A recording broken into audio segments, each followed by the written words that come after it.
Alors ce soir, je vous propose de parler de l'enlèvement et de ceux qui seront enlevés, ceux et celles, et puis de ceux qui ne seront pas enlevés. Alors c'est un sujet un peu délicat, et il est possible que tout le monde ne soit pas d'accord avec ce que je vais dire, mais ça fait rien. Je vous respecte et vous me respectez aussi, on se respecte les uns les autres. Voilà, l'enlèvement de l'Église fidèle. Alors pourquoi fidèle? Parce que il y a Église et Église. Donc là, il n'y a qu'une seule véritable Église, donc l'Église fidèle, c'est l'Église du Seigneur Jésus-Christ. Et elle est appelée l'épouse de Christ.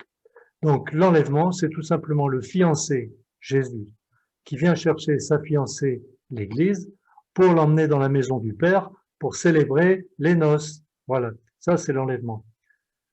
Donc l'enlèvement, ce n'est pas l'enlèvement des églises, l'enlèvement des chrétiens, l'enlèvement des dénominations, tout ça. Ça n'a rien à voir. C'est l'enlèvement de l'épouse. C'est l'événement le plus merveilleux que tout enfant de Dieu authentique attend avec impatience, et celui de notre rencontre avec notre bien-aimé, le Seigneur Jésus-Christ. Alors voilà ce que le Seigneur dit. Jésus leur répondit. Est-ce que vous pouvez éteindre vos micros? Merci. Jésus leur répondit, les enfants de ce siècle prennent des femmes et des maris, mais ceux qui seront trouvés dignes d'avoir part au siècle à venir et à la résurrection des morts ne prendront ni femme ni mari, car ils ne pourront plus mourir, parce qu'ils seront semblables aux anges et qu'ils seront fils de Dieu étant fils de la résurrection. Alors, on demande parfois comment on va être quand on sera ressuscité, est-ce qu'il y aura encore des sexes masculins, féminins, etc. Bon, la Bible ne dit pas qu'on sera des anges. La Bible dit que, enfin Jésus dit qu'on sera semblable aux anges. Donc, ce qui va beaucoup changer, c'est qu'il n'y aura plus de mari et femme. Il n'y aura plus la famille comme on la connaît actuellement. Donc là, tout ce qui est famille, mari, femme, enfant, grand-père, grand-mère, tout ça, ça concerne uniquement la vie terrestre, c'est tout. Dans le ciel, ça sera fini. On sera frères et sœurs, évidemment, mais et en tant que tous ensemble, nous serons donc l'épouse de Christ.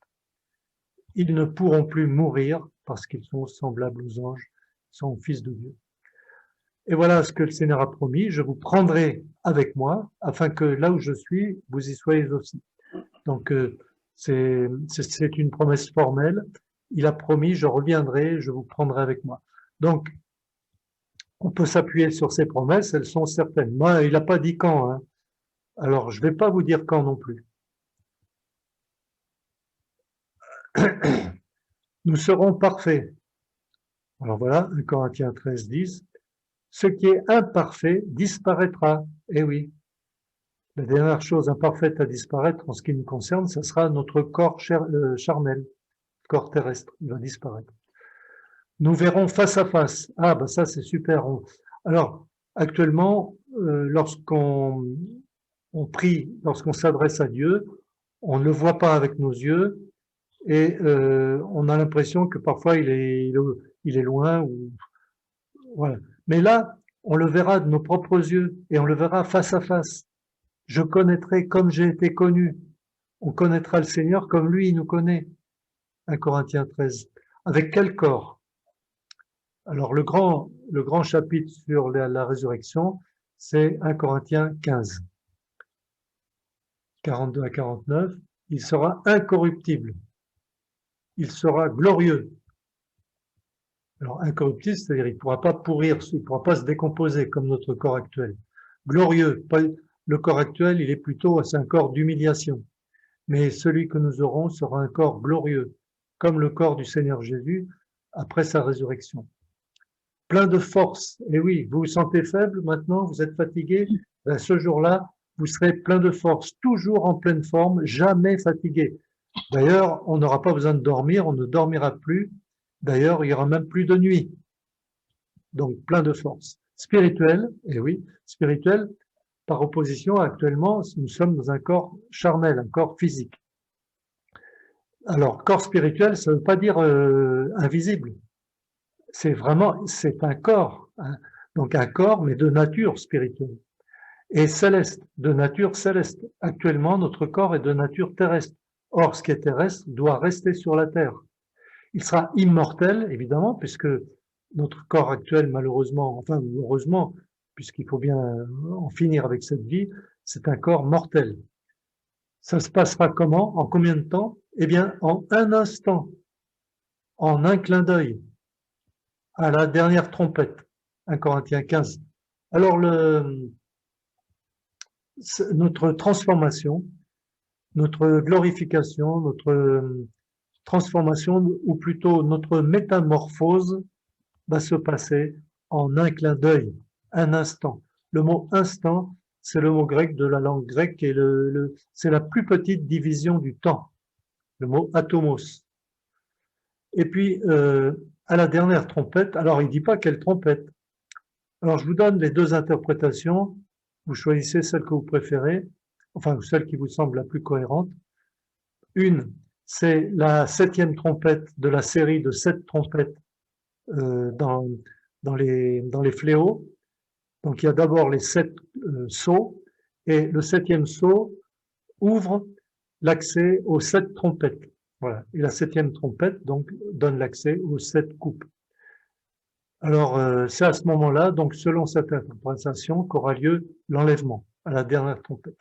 Et l'autre interprétation, ça pourrait être dans la loi de Moïse, il est question de 2 trompettes en argent, à ne pas confondre avec les chauffards.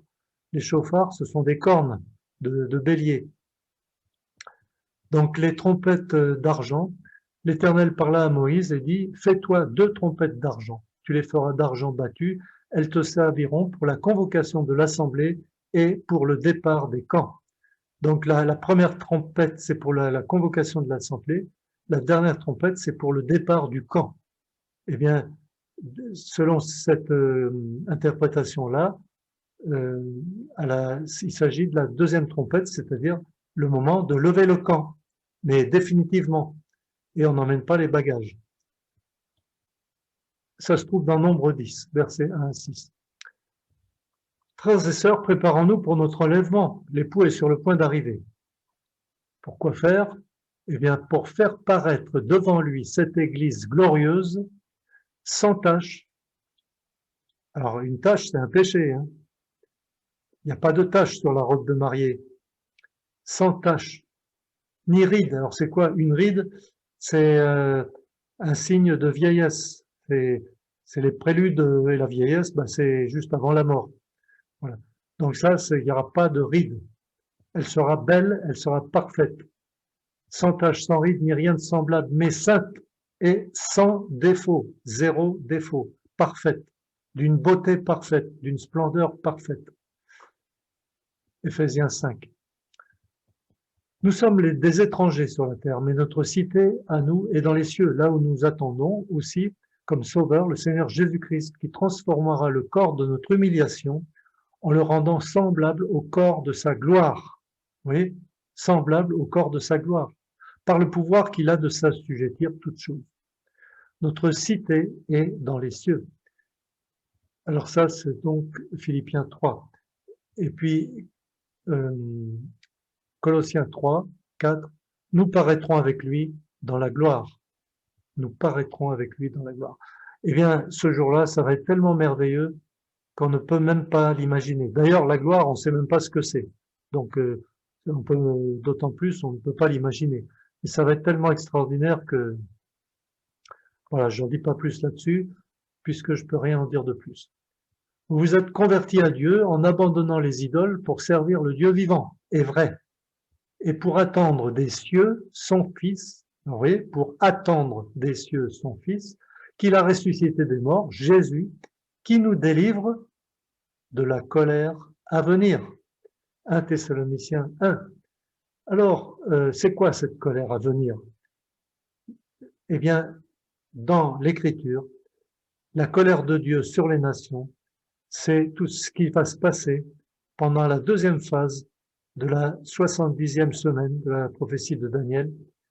Et c'est-à-dire pendant le règne mondial de la bête. La colère de Dieu va s'abattre sur les habitants de la terre. Et donc là, il est écrit, pour attendre des cieux son Fils, qu'il a ressuscité des morts, Jésus, qui nous délivre de la colère à venir. Il nous délivre. S'il nous délivre de la colère à venir, ça veut dire qu'on n'y sera pas. Mais, comme vous le savez probablement, il y a des chrétiens qui croient qu'on y sera. Donc, je les respecte.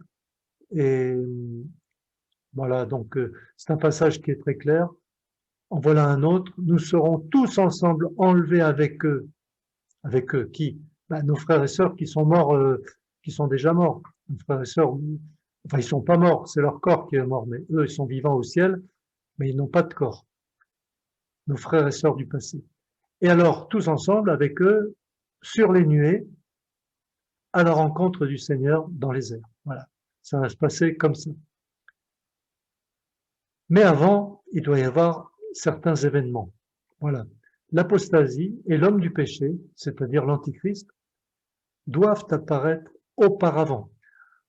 Pour ce qui concerne l'avènement de notre Seigneur Jésus-Christ, de notre réunion avec lui, nous vous prions, frères, de ne pas vous laisser facilement ébranler dans votre bon sens et de ne pas vous laisser troubler soit par quelque inspiration. Il y avait des chrétiens qui se disaient inspirés par Dieu et qui apportaient des prophéties qui étaient souvent fausses, comme c'est le cas ici, soit par quelques paroles ou par quelques lettres qu'on dirait venir de nous. Eh oui, figurez-vous qu'il y avait déjà à l'époque des contrefaçons des lettres des apôtres, des fausses lettres et qui étaient signées Paul, etc. Comme si le jour du Seigneur était déjà là. Voilà. Il y a des prophètes qui avaient dit, voilà, ça y est, le jour du Seigneur est là, etc. Bon, c'est vrai qu'ils étaient persécutés à Thessalonique, mais c'était pas encore le Seigneur. Que personne ne vous séduise d'aucune manière, car il faut que l'apostasie soit arrivée auparavant. Et oui, alors l'apostasie, c'est tout simplement le rejet global de la foi authentique, le rejet global du vrai Dieu, le Créateur, le rejet global de Jésus-Christ en tant que seul et unique Sauveur. Donc, est-ce que ce signe prophétique est déjà arrivé? Alors, il y a eu des apostasies dans l'histoire, mais c'était local, c'était un pays ou c'était une région, etc. Mais aujourd'hui, ce qui est nouveau, c'est que nous assistons à une apostasie mondiale. C'est pourquoi il est possible que ce signe-là est en train de s'accomplir aujourd'hui, pendant que nous sommes là, sur la terre. L'apostasie soit arrivée auparavant et qu'on ait vu paraître. C'est pas écrit régner, hein. C'est écrit paraître. L'homme du péché, c'est-à-dire le fils de la perdition, l'adversaire qui s'élève au-dessus de tout ce qu'on appelle Dieu ou de ce qu'on adore, donc qui s'élève au-dessus de tout. C'est l'orgueil poussé à l'extrême,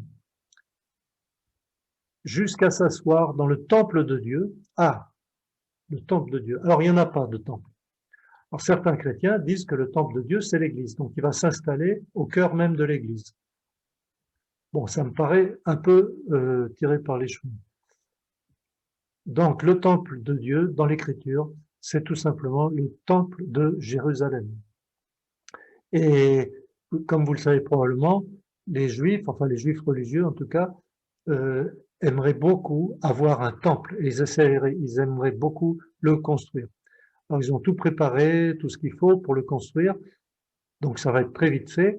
Mais ils n'ont pas encore l'autorisation, c'est pas encore possible. Parce qu'ils vont le faire sur l'esplanade du temple. Or, ce sont les musulmans qui contrôlent l'esplanade du temple. Voilà, donc il y aura quand même quelques problèmes à régler avant. Mais ça peut se régler très rapidement. Alors, il va s'asseoir dans le temple de Dieu et se proclamant lui-même Dieu. Voilà, il s'assoit dedans, il va dire Dieu c'est moi. Ne vous souvenez pas que je vous disais ces choses lorsque j'étais encore chez vous? Et maintenant, vous savez ce qui le retient. Ah, c'est quoi qui le retient? Alors, il ne le dit pas, mais il dit, vous savez. Donc, eux, ils savent, parce qu'il leur a dit.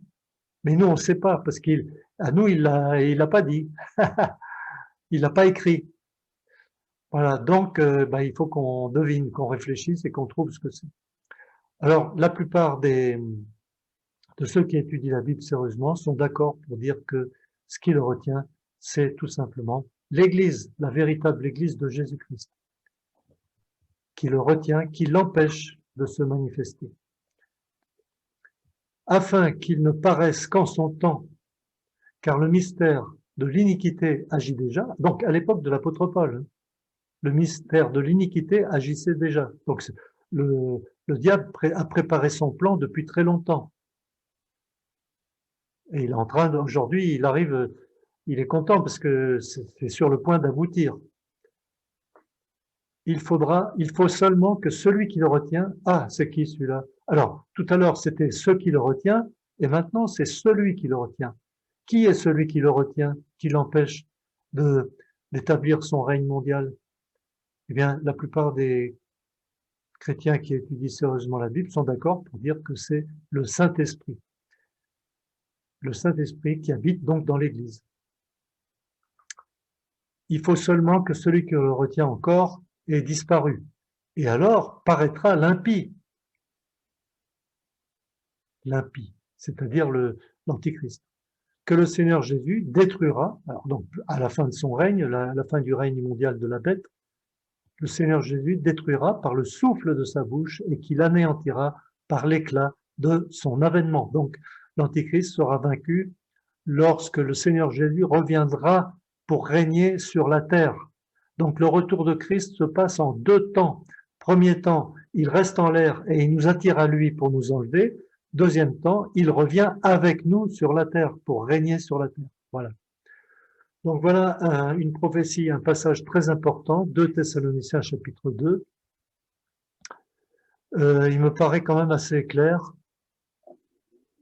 Voilà. Nous serons comme lui, nous serons semblables à lui parce que nous le verrons tel qu'il est. Voilà. 1 Jean 3, 2. Nous serons semblables à Christ. Il est l'époux et il va venir chercher son épouse chérie pour fêter les noces dans le ciel. Ce que nous appelons aujourd'hui assemblée ou église est en fait un mélange de vrai et de faux, chrétiens. Dieu seul connaît son peuple, le tri sera donc fait à l'enlèvement. Voilà, le tri sera fait à l'enlèvement. On aimerait bien trier maintenant, eh bien non. Aujourd'hui, on est dans le mélange, dans la confusion, mais le tri sera fait à l'enlèvement entre les vrais et les faux. Voilà un schéma. Donc, un cri de commandement, à la voix d'un archange au son de la trompette de Dieu, le Seigneur descend du ciel. On est enlevé, tous les vrais croyants authentiques sont ravis ensemble dans les nuées, et là, on rencontre le Seigneur dans les airs. Et le Seigneur nous emmène au ciel pour célébrer les noces.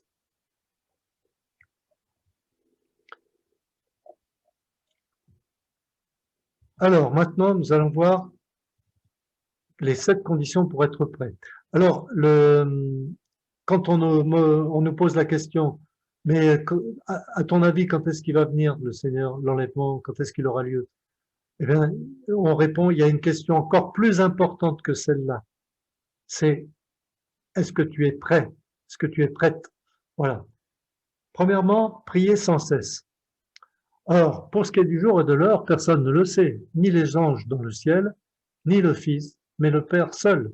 Alors le Fils, en tant qu'homme, dans son incarnation, il s'est limité volontairement dans une nature humaine. Prenez garde, veillez et priez, car vous ne savez pas quand ce temps viendra. Marc 13. Donc veillez et priez. Nous sommes exhortés à prier sans cesse. Alors, comment prier sans cesse? Eh bien, que notre esprit soit en permanence dans une attitude de prière, c'est-à-dire en communion avec Dieu. En communion avec Dieu. En permanence. Même quand on travaille, même quand on conduit sa voiture, même quand on est né, même quand on dort la nuit, en communion avec Dieu. Deuxièmement, condition à remplir, être éveillé. Puisqu'il dit veillez donc, c'est le contraire de dormir, puisque vous ne savez pas quel jour votre Seigneur viendra. Matthieu 24, 42. Mais vous, frères, vous n'êtes pas dans les ténèbres pour que ce jour vous surprenne comme un voleur. Vous êtes tous fils de la lumière, fils du jour. Nous ne sommes pas de la nuit, ni des ténèbres. Ne dormons donc pas comme les autres, mais veillons et soyons sobres. 1 Thessaloniciens 5. Donc être éveillé, c'est tout simplement la vie chrétienne normale. Ce qui n'est pas normal, c'est d'être endormi. Le sommeil spirituel, c'est un fléau et malheureusement, voilà, beaucoup se sont fait avoir par ça. Alors les endormis ne sont tout simplement pas enlevés, hein, puisqu'il dit veillez donc. Alors, évitez les excès de nourriture, d'alcool et les soucis. Alors, regardez bien, ça va surprendre quelques-uns. C'est pas moi qui le dis, hein, c'est le Seigneur Jésus, dans Luc 21, 34 à 36. Prenez garde à vous-même, de crainte que vos cœurs ne s'apesantissent. Alors, vos cœurs ne s'apesantissent par les excès du manger. Alors, les excès du manger, ça appesantit le corps, mais ça, on n'a pas besoin d'en parler. Mais ça appesantit aussi les cœurs. Les excès de manger, les excès de boire et les soucis de la vie. Et que ce jour ne vienne à vous à l'improviste. Eh oui, à l'improviste. Donc, tenons-nous prêts. Et il y a le fruit de l'esprit qui s'appelle la maîtrise de soi. Et donc, ceux qui, parmi nous, peut-être, ne peuvent pas se maîtriser par rapport à la nourriture, par exemple, qui souffrent de boulimie ou de gloutonnerie, eh bien, suppliez le Seigneur de vous délivrer de cet horrible péché et demandez à Dieu de manifester en vous le fruit de l'esprit qui s'appelle la maîtrise de soi ou la tempérance. Et puis, il est pareil pour la boisson d'alcool. C'est pas interdit de boire de l'alcool, mais ce qui est interdit, c'est les excès. Voyez. Et puis, les soucis de la vie, c'est pareil. Tout ça, ça nous plombe, ça nous attire vers le bas, ça nous éloigne de Dieu. Donc, les soucis, eh bien, on les apporte au Seigneur, on s'en décharge sur lui. Et la suite du verset, veillez donc, encore une fois, il y a écrit très souvent veillez, et priez en tout temps. Ouais, veillez et priez en tout temps, afin que vous ayez la force d'échapper à toutes ces choses qui arriveront, échapper à toutes ces choses qui arriveront, et de paraître debout devant le Fils de l'homme. Voilà. Là, il est question d'échapper à ces choses, donc les catastrophes de la grande tribulation. Alors, une Bible qui date de 1744, de David Martin, traduit le verset comme ça. Veillez donc, priant en tout temps, afin que vous soyez faits dignes d'éviter toutes ces choses qui doivent arriver, afin que vous puissiez subsister devant le Fils de l'homme. Voilà, donc c'est presque pareil, mais vous voyez, les verbes sont légèrement différents. Et là, que nous soyons dignes d'éviter ces choses, d'éviter la colère de Dieu. Donc ça rejoint ce qu'on a lu tout à l'heure, le Seigneur qui nous délivre de la colère. Alors quatrièmement, la Bible parle des chrétiens charnels et des chrétiens spirituels. Qu'est-ce qu'un chrétien charnel? C'est un chrétien qui se laisse diriger par ses raisonnements ou par son intelligence. Par son intelligence ou par ses sentiments. Ou alors par autre chose, mais bref, pas par le Saint-Esprit. Et le chrétien spirituel, c'est tout simplement celui qui se laisse diriger par le Saint-Esprit. Pour moi, frère, ce n'est pas comme à des hommes spirituels. Alors l'apôtre Paul dit ça aux Corinthiens. Ce n'est pas à des hommes spirituels que j'ai pu vous parler, mais comme à des hommes charnels. Donc vous voyez, il s'adresse là à des chrétiens d'une église, comme à des petits-enfants en Christ. Eh oui, des petits-enfants qui n'ont pas grandi. Je vous ai donné du lait et non de la nourriture solide, car vous ne pouviez pas la supporter, la nourriture solide. C'est comme si on voulait donner un beefsteak à un bébé de 1 an, par exemple. Il faut surtout pas le faire. Il est incapable de le supporter, de le digérer. et vous ne le pouvez même pas à présent parce que vous êtes encore charnel. En effet, puisqu'il y a parmi vous des jalousies, de la jalousie et de la discorde, n'êtes-vous pas charnel et ne marchez-vous pas d'une manière toute humaine? Quand l'un dit « moi je suis de Paul » et un autre « moi d'Apollos », n'êtes-vous pas des hommes?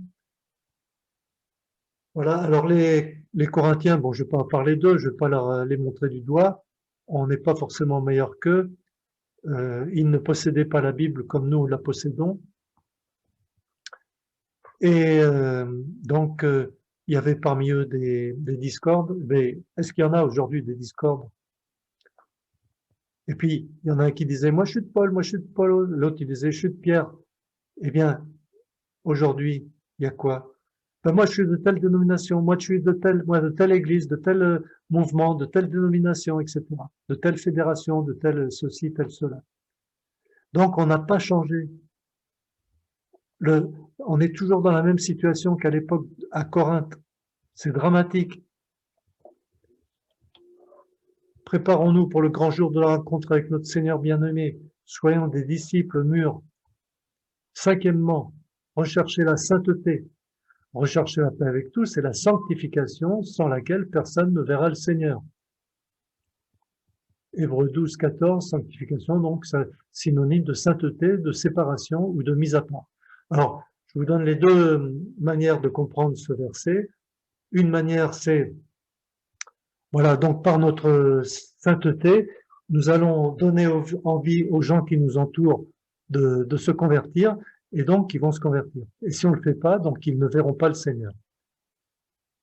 Deuxième compréhension, on recherche la sanctification sans laquelle on ne verra pas le Seigneur. C'est-à-dire que ceux qui ne recherchent pas la sanctification, qui ne marchent pas dans la sainteté, ne seront tout simplement pas enlevés.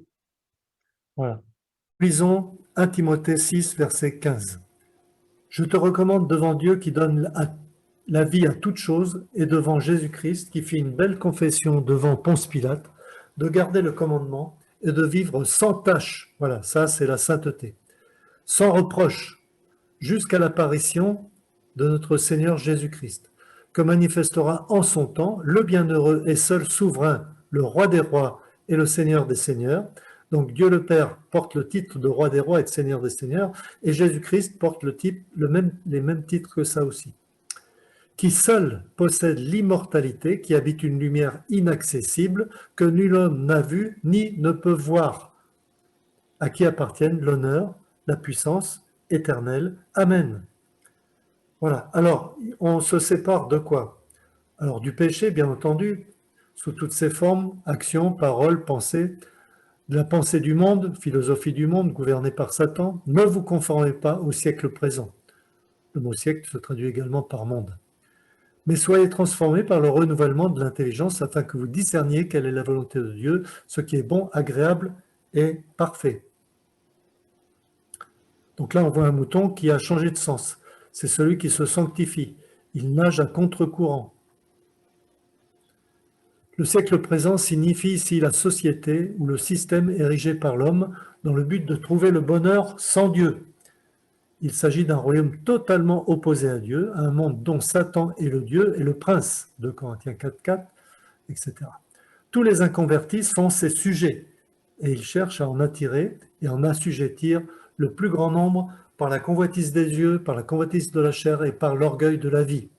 1 Jean 2. Le monde cherche à ce que chacun se conforme à sa culture, à ses religions, à son style de vie. Il est les non-conformistes, tels que Jésus-Christ, bien entendu, mais aussi ses disciples. C'est pourquoi le monde nous hait et que dans beaucoup de pays, nos frères et sœurs sont persécutés. On se sépare aussi des erreurs doctrinales et on se sépare de Babylone, la religion que seule la Bible identifie. Le royaume des cieux est semblable à du levain qu'une femme a pris, introduit dans 3 mesures de farine jusqu'à ce que la pâte soit toute levée. Donc la femme, c'est Babylone, la prostituée, c'est la fausse église chrétienne, le levain, c'est la pâte fermentée, c'est-à-dire de la corruption, quoi, les fausses doctrines, le péché, quoi. Et les croyances pratiques religieuses, et la pâte, eh bien, c'est l'église fidèle. Voilà. Donc ça, c'est une interprétation. à laquelle la plupart de beaucoup de chrétiens ne sont pas d'accord, les théologiens ne sont pas d'accord non plus. Malheureusement, des croyances et des pratiques babyloniennes ont bien imprégné l'Église. La religion est humaine, c'est-à-dire charnelle. Le salut par les œuvres, par exemple. Mais aussi, la religion, elle est diabolique. Satan a dit ceci avant d'être Satan, quand il était un chérubin protecteur, il a dit ceci: je monterai sur le sommet des nues, je serai semblable au Très-Haut. Et donc, il recherche l'adoration des hommes. Mais, Ésaïe 14, le diable veut recevoir l'adoration qui revient à Dieu seul. Et la religion, elle est démoniaque. 1 Corinthiens 10, mais ce qu'on sacrifie, on le sacrifie à des démons et non à Dieu. Or, je ne veux pas que vous soyez en communion avec des démons. Voilà, ça se trouve dans 1 Corinthiens 10, verset 20. On a besoin aussi d'être sanctifié par rapport à toute forme d'esclavage. Y a-t-il une dépendance dans ta vie, une addiction? L'alcool, la cigarette, les jeux d'argent, les sucreries, la pornographie, Internet, les jeux vidéo, etc. As-tu des dettes? Celui qui emprunte est l'esclave de celui qui prête. Ne devez rien à personne, si ce n'est de vous aimer les uns les autres. Donc la seule dette que nous avons, c'est la dette d'amour. Voilà. Sixièmement, ceux et celles qui ne sont pas vainqueurs seront-ils enlevés? Alors, ainsi, le vainqueur se vêtira de vêtements blancs, je n'effacerai pas son nom du livre de vie, et je confesserai son nom devant mon Père et devant les anges. Apocalypse 3. Le vainqueur est mentionné 7 fois dans les chapitres 2 et 3 de la Bible.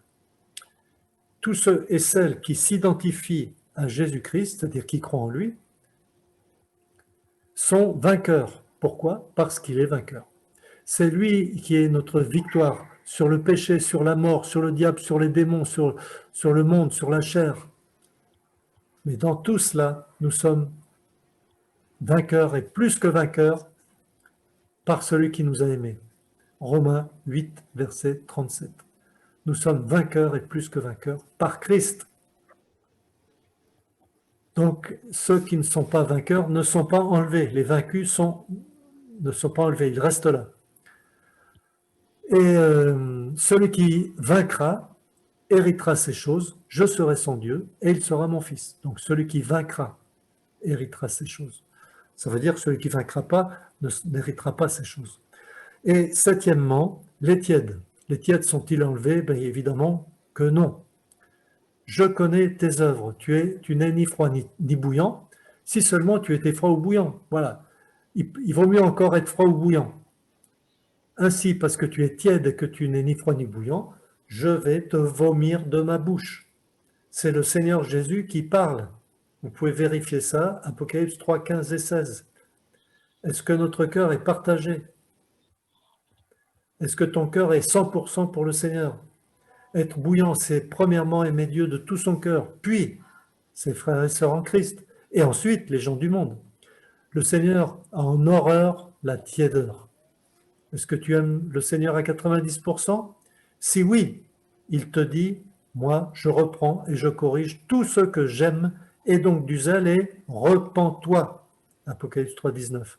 Repens-toi. Donc il y a quand même une solution. Aujourd'hui, hein, mais après l'enlèvement, enfin, au moment de l'enlèvement, ça sera trop tard pour se repentir. Il vient chercher une épouse qui est follement amoureuse de lui. Ton cœur est-il partagé? N'aimez pas le monde, ni les choses qui sont dans le monde. Si quelqu'un aime le monde, l'amour du Père n'est pas en lui. Alors maintenant, quelques mots à ceux qui ne sont pas enlevés. Donc peut-être que vous allez lire ça, ce message, après l'enlèvement. Alors là, je m'adresse à eux. Si vous regardez cette vidéo, eh bien, soyez très attentifs. Malheureusement pour eux, les tièdes et ceux qui ne sont pas prêts ne sont pas enlevés. Et ils vont probablement sombrer dans une grande angoisse lorsqu'ils comprendront ce qu'ils ont raté. Cependant, tout n'est pas perdu pour eux, et c'est pour cela que j'ai à cœur de leur écrire ce message. Cher ami, si tu lis ce message après l'enlèvement de l'épouse de Christ et que tu es encore là sur la terre, sache qu'il y a encore une possibilité de salut pour toi. alors ne te suicide pas. Et oui, parce qu'ils vont être tellement découragés, tellement angoissés et tellement dans une détresse telle que peut-être qu'ils auront envie de se suicider.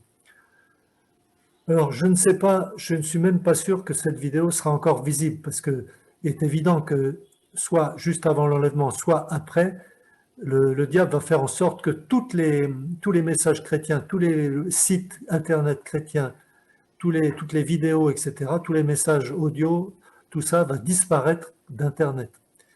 Et puis les Bibles seront également éliminées. La Bible, c'est le livre le plus dangereux au monde pour le diable et pour son armée.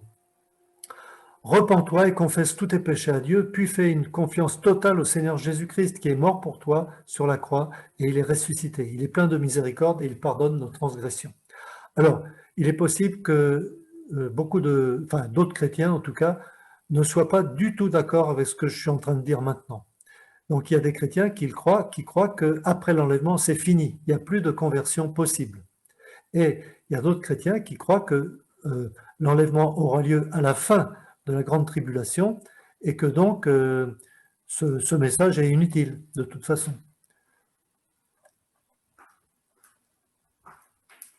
Le diable va mettre en place le gouvernement mondial, à la tête duquel régnera la bête, l'antichrist, le super dictateur mondial. Il n'y aura probablement plus de Bible sur la terre. Alors, il y a des frères qui s'emploient à cacher des Bibles pour ce jour-là. Donc, c'est vrai qu'elles vont disparaître, mais le prophète Amos a dit ceci, vous allez souffrir d'une famine, pas la famine famine de pain, mais la famine spirituelle, la famine de la parole de Dieu, et vous allez courir d'une mer à l'autre et vous ne la trouverez pas. Alors, ce fameux gouvernement mondial se prépare en ce moment même, de façon cachée, mais de moins en moins cachée. Et actuellement, au moment où je parle, la situation, c'est que le monde entier est dans l'affolement à cause d'une pandémie due au virus corona et puis qui provoque la maladie Covid-19. Et la bouée de sauvetage, la roue de secours, enfin le salut qui est présenté au monde, c'est le vaccin. Donc d'abord, le problème, c'est la maladie et mondiale, hein, et la solution, c'est la vaccination mondiale. Et tout ça va donc nous amener par la suite à la mise en place d'un gouvernement mondial.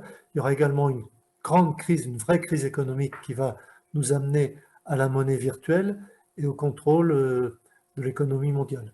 Et puis par la suite aussi, toujours dans le programme de ce gouvernement mondial, que vous pouvez lire en toutes lettres sur Internet ou acheter un livre là-dessus. Il y a un livre qui s'appelle « Demain qui gouvernera le monde » de Jacques Attali, et puis un autre qui s'appelle « La grande réinitialisation » de Klaus Schwab et Thierry Malré. Donc ces gens-là préparent ce nouveau monde, et donc ils parlent de revenus universels, c'est-à-dire où tous les travailleurs auront le même salaire. Et puis aussi, l'État, les gouvernements vont faire main basse sur les biens, c'est-à-dire les maisons, etc. Donc les gens habiteront toujours dans leur maison, sauf qu'ils ne seront plus propriétaires, mais locataires. Ce sera l'État qui sera propriétaire. Voilà, donc j'en dis pas plus là-dessus. Le marquage ensuite, le marquage sur la main deviendra obligatoire et tu ne pourras rien acheter sans la marque de la bête. Le culte de l'image de la bête sera la religion unique et obligatoire pendant la grande tribulation.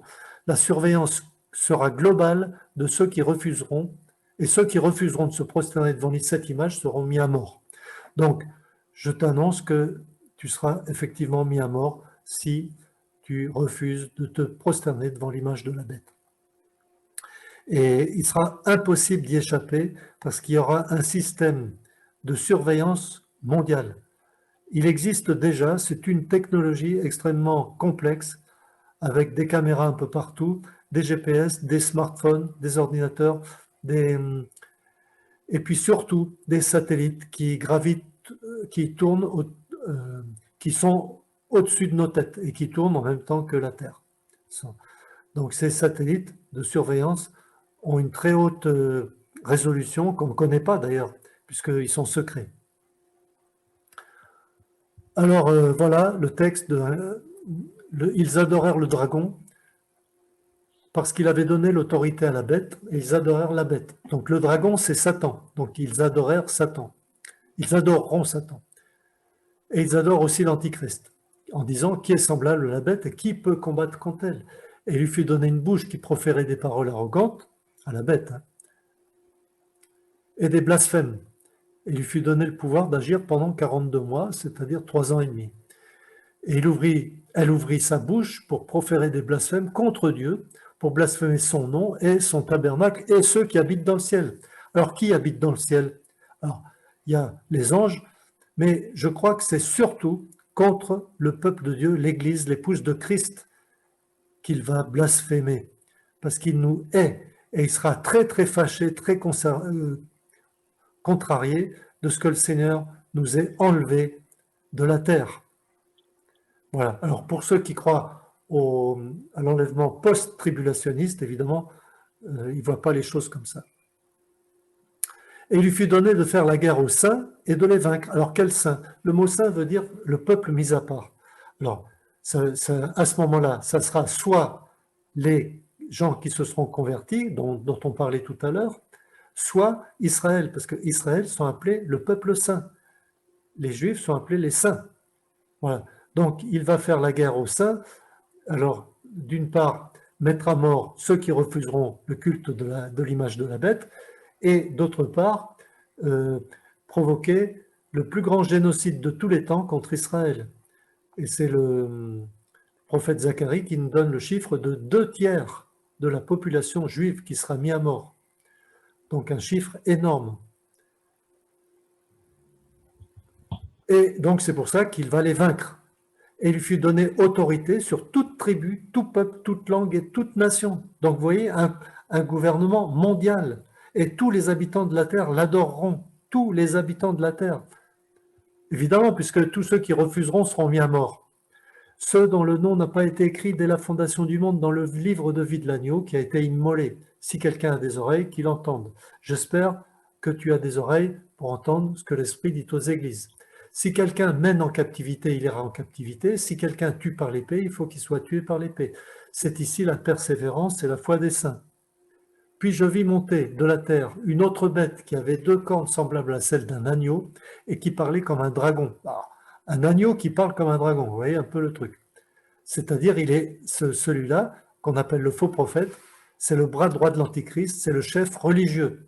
Et lui, quand il parle, c'est Satan qui parle à travers sa bouche. Elle exerçait toute l'autorité de la première bête en sa présence et elle faisait que la terre et ses habitants adoraient la première bête dont la blessure mortelle avait été guérie. Elle opérait de grands prodiges et même jusqu'à faire descendre le feu du ciel sur la terre à la vue des hommes. Donc, un pouvoir satanique pour faire des miracles. Maintenant, il y a des chrétiens qui croient que ça sera des miracles technologiques. Donc, en fait, des trucages. C'est possible aussi, hein. Mais voilà, là il a écrit des grands prodiges, il n'a pas écrit miracle, des prodiges, c'est-à-dire des choses extraordinaires. Alors moi je ne sais pas ce que ça va être. Elle séduisait les habitants de la terre par des prodiges qui lui étaient donnés d'opérer en présence de la bête, disant aux hommes de la terre de faire une image à la bête qui avait la blessure de l'épée et qui vivait. Il lui fut donné d'animer l'image de la bête, donc afin que l'image de la bête parlât. Donc une image qui bouge et qui parle. Alors, c'est-à-dire une statue, le mot image veut dire, c'est le mot icône en grec.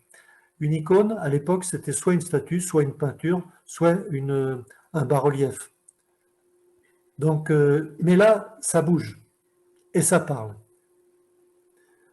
Alors, et elle fit que tous ceux qui n'adoraient pas l'image de la bête fussent tués. Voilà. Donc, aucun rescapé parmi les croyants. Et elle fit que tous, petits et grands, riches et pauvres, libres et esclaves, reçussent une marque sur leur main droite et sur leur front, et que personne ne peut acheter ni vendre sans avoir la marque, le nom de la bête ou le nombre de son nom. Donc une marque sur la main droite. Alors, ou sur le front. Donc, comment est-ce possible de savoir que quelqu'un sur la terre, quelque part dans un village ou une maison isolée dans la montagne, ne se prosterne pas devant l'image de la bête? Eh bien, c'est possible que par un système de surveillance globale. Et ce système, eh bien, figurez-vous qu'il est en train d'être mis en place actuellement. Chaque année, on envoie, rien que l'année dernière, on a envoyé plus de 100, presque 200 satellites dans l'espace. Et cette année, on continue d'en envoyer constamment. Et comme ils sont plus petits et donc moins chers, une fusée comme Ariane, par exemple, peut en envoyer plusieurs d'un coup. Alors voilà, donc ces satellites vont surveiller le monde entier. Et voilà, alors marquage, j'ai pas dit puçage parce que j'en sais rien, beaucoup de chrétiens disent puçage, mais moi je dis marquage, c'est ce qui est écrit. C'est ici la sagesse que celui qui a de l'intelligence calcule le nombre de la bête, car c'est un nombre d'hommes et son nombre est 666. Donc actuellement, on ne peut pas savoir qui c'est. Dans l'histoire, il y a plusieurs personnes qui ont eu un nom dont la somme correspondait à ce chiffre-là quand on convertit les lettres en chiffres. Alors ça marche en hébreu, ça marche aussi en grec. Mais dans le contexte immédiat, ça a été écrit en langue grecque. Voilà, donc n'accepte surtout pas la marque de la... Alors je parle toujours à ceux qui seront là, hein, qui se seront convertis. N'accepte surtout pas la marque et ne te courbe pas devant l'image, même si c'est au prix de ta vie, sachant que ton âme sera sauvée par la grâce de Dieu. Si tu lis ce message avant l'enlèvement et que tu constates que tu n'es pas prêt ou pas prête, ou que ton cœur n'est pas tout entier au Seigneur, alors repens-toi avant qu'il soit trop tard. Alors maintenant, au moment où je vous parle, c'est pas encore trop tard. Je connais tes œuvres, tu n'es ni froid ni bouillant. Si seulement tu étais froid ou bouillant, ainsi parce que tu es tiède et que tu n'es ni froid ni bouillant, je vais te vomir de ma bouche. Alors, moi, voilà ce qu'il... Et le Seigneur nous dit ceci, moi, je reprends et je corrige tout ce que j'aime.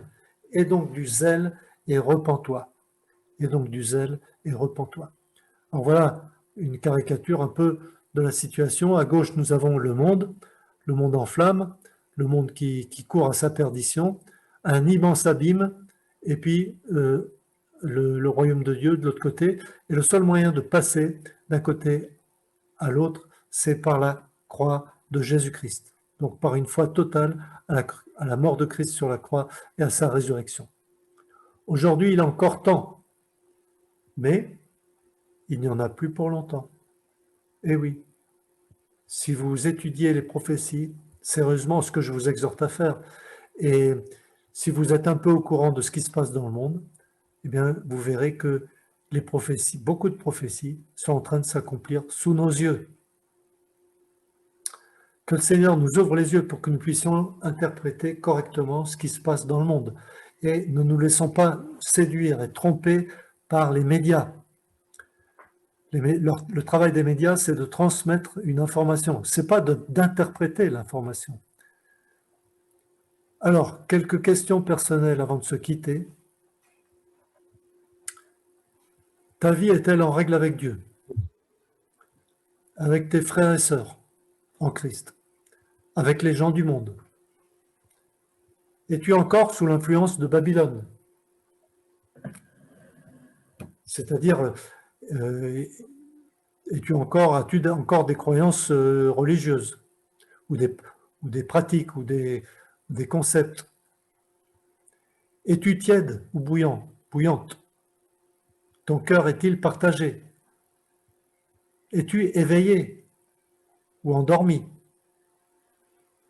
Tu marches par la chair ou par l'esprit? Qui est-ce qui guide ta vie? L'Esprit de Dieu ou ton âme, ta chair, ton âme, ton intelligence ou tes sentiments? Est-ce que tu recherches la sanctification? Es-tu follement amoureux, amoureuse du Seigneur Jésus? Est-ce que tu l'attends avec impatience? Es-tu prêt? Voilà, et c'est sur ces questions-là que je vous quitte et que je vous souhaite à tous et à toutes je vous souhaite vraiment qu'on se retrouve tous ensemble lors de l'enlèvement. Amen.